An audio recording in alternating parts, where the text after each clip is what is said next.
Sir ಅವರ ಈ ಗಾಡಿದವ್ರ insurance ಮಾಡ್ಲಿ ಸರ್, ಈ ಗಾಡಿದವ್ರ ಇನ್ಶೂರೆನ್ಸ್ ಮಾಡ್ಲಿ. ಈ ಗಾಡಿದ ಇನ್ಶೂರೆನ್ಸ್ ಎಕ್ಸ್ಪೈರ್ ಆಯ್ತು ಸರ್.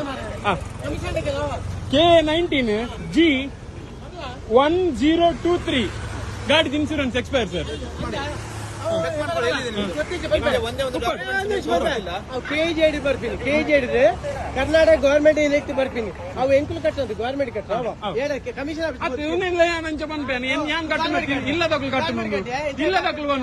ಇಲ್ಲ ಗವರ್ಮೆಂಟ್ ಸರ್ವೆಂಟ್ ಸರ್. ಗವರ್ಮೆಂಟ್ ತೋರಿಸ್ತೇನೆ ಸರ್. ಹಲೋ ಈ ಗಾಡಿದ ಈ ಗಾಡಿದ ಇನ್ಶೂರೆನ್ಸ್ ಎಕ್ಸ್ಪೈರ್ ಆಯ್ತದೆ. ನಿಮ್ಮೇರೆ ಹೆಂಗ್ ಅರ್ಜೆಂಟ್ ಹಾಸ್ಪಿಟಲ್ போயிருப்பனாಗ ಹೆಂಗ್ ಬುಟ್ಟಿಜೇರ್ போற ಎಮರ್ಜೆನ್ಸಿ ಇಲ್ಲ ಅಲ್ಲಿ ನಿಮ್ಗೆ ಕಾಸು ಕೊಡೋಕೆ ಏನೂ ಇಲ್ಲ ಸರ್. ನಾ ಎಂತ ಮಾಡ್ಲಿಲ್ಲ ನಿಮ್ಗೆ.